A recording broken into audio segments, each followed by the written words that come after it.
Hello again, and welcome to the Interchange Book 3 video series. Today we're going to do Unit 10. And in Unit 10, we're going to talk about the future, specifically with will. Alright, so let's get started. Okay, so this is Jen and Keith. They're in the park reading a magazine called Tomorrow.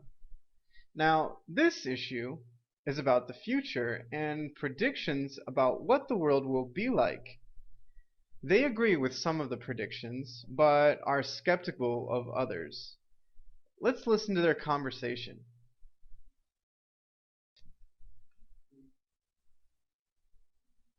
Wow, look at some of these predictions. Some of these are pretty cool. You aren't kidding. Check out this one about technology. It says that in the future we'll all have robots that do our housework for us. I don't know about that one. That sounds a little unbelievable if you ask me. You never know. We already have robots that do a lot of jobs. Anyways, I know I'll buy one if they come out with it. Oh, look at this one. Now, this one I do believe. It says that in 10 years, cell phones will be flexible. Oh, cool. Well, I guess people won't have to worry about broken screens anymore. What do you think about this one? It says that within 20 years humans will have been to the planet Mars. I think that we'll go to Mars one day, but we won't do it in 20 years. Maybe more like 50. Well, then you're definitely not going to believe this next one. It says that humans will be living on Mars in the year 2060.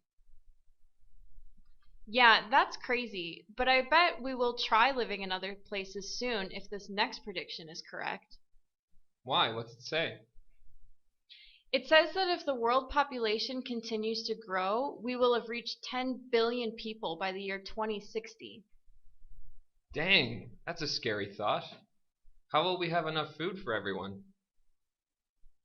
Well, that's the next prediction. It says that people will be eating food in the form of pills, almost like medicine. What? No way. I'd never stop eating real food. What would be the fun of eating if you don't taste anything? I don't believe that one. And get this one. It says that since there will be less and less farmland, most food will be grown in the cities and skyscraper farms. Well, that one actually makes sense. I think I saw a show about the benefits of growing food locally in the city. Man, I hope at least some of these come true one day. It would be so cool to see these things actually happen. I know, right? But I guess only time will tell if these things actually happen. Oh, hey, look, that's the car I was telling you about.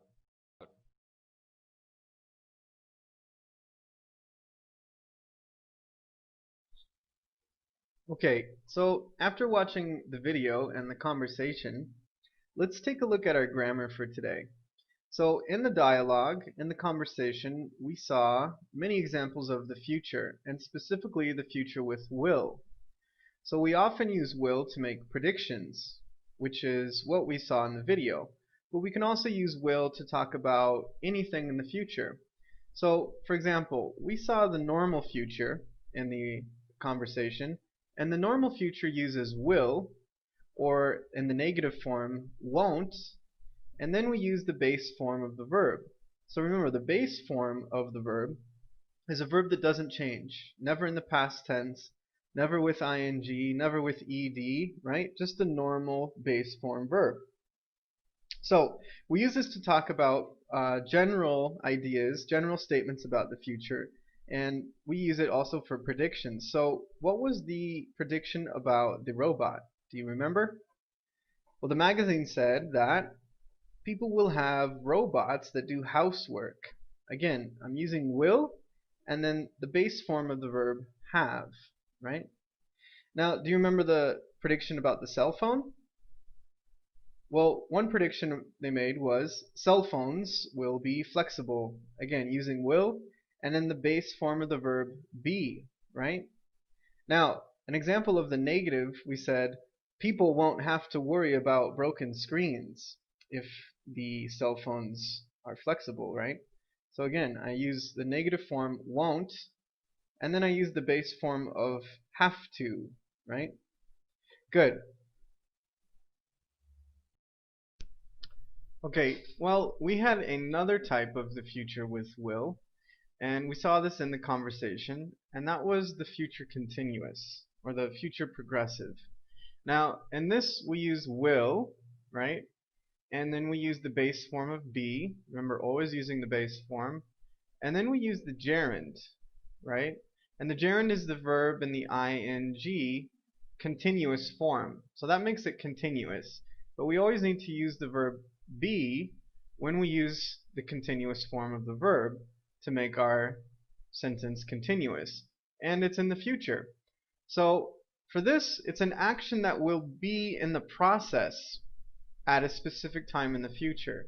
So what this means, if we look at this graph, is that here we are now, and that at some time in the future, if we look at a specific time in the future, there's an action that is going to be happening. It will be happening, right?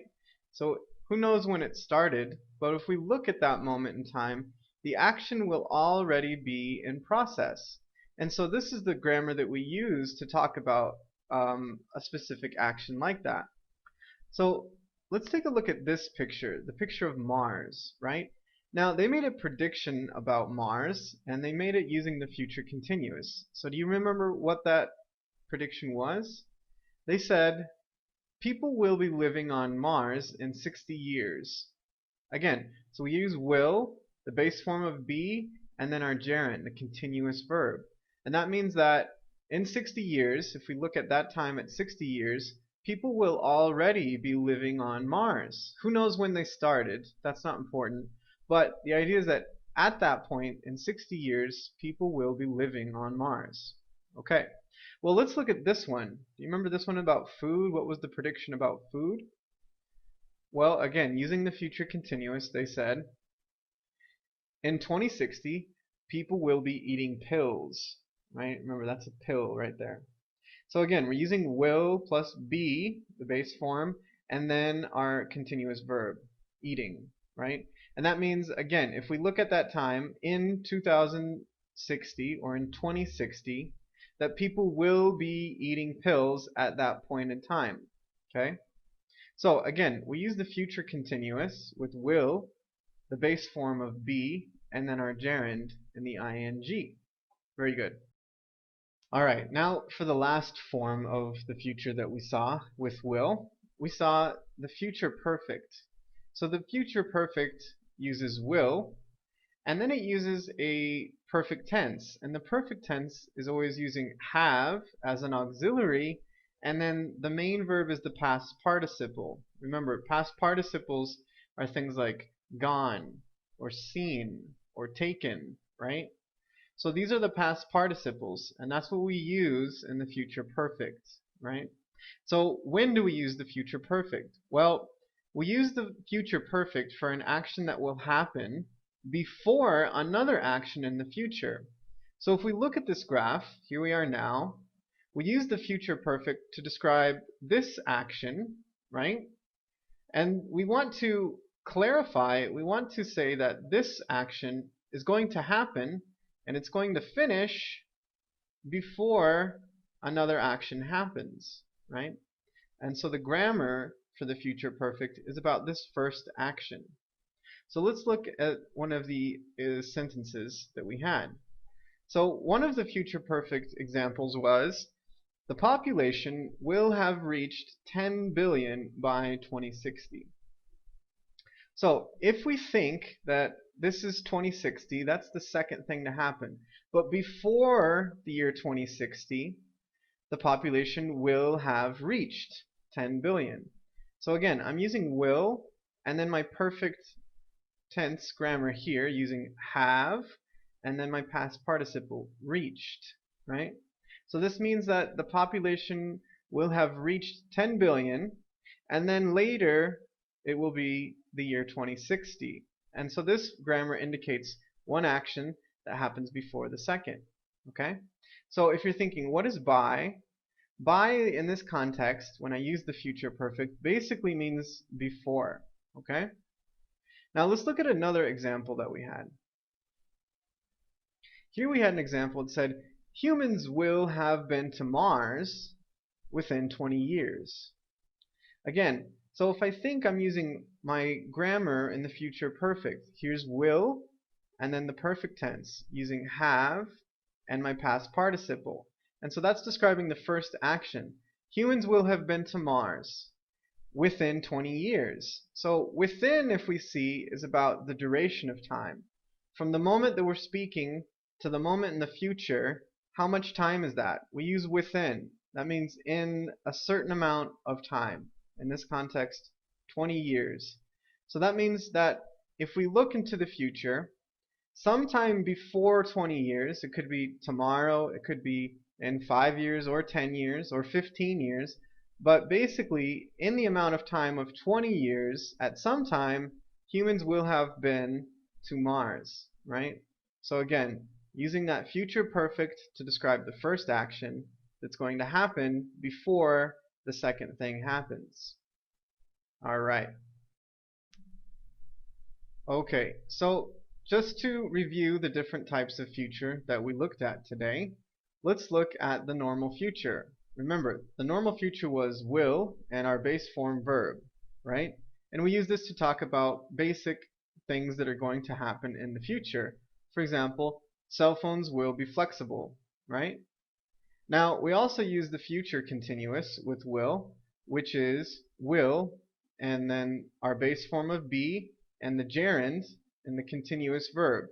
So we use this to talk about actions that will be happening, actions that will be in the process at some time in the future.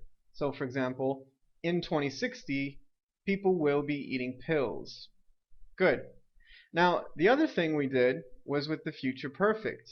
And the future perfect was will, and then our perfect tense. And that's have as the auxiliary plus the past participle for the main verb. Okay? Now we use this for two actions in the future, and we want to indicate which action happens first. So for example, humans will have been to Mars within 20 years. So first, humans will go to Mars, then 20 years will happen. So humans will have been to Mars within 20 years. So I hope this was helpful in learning about our different forms of the future using will. I hope it was helpful, and good luck on the rest of the grammar. Thanks for watching, guys. Bye.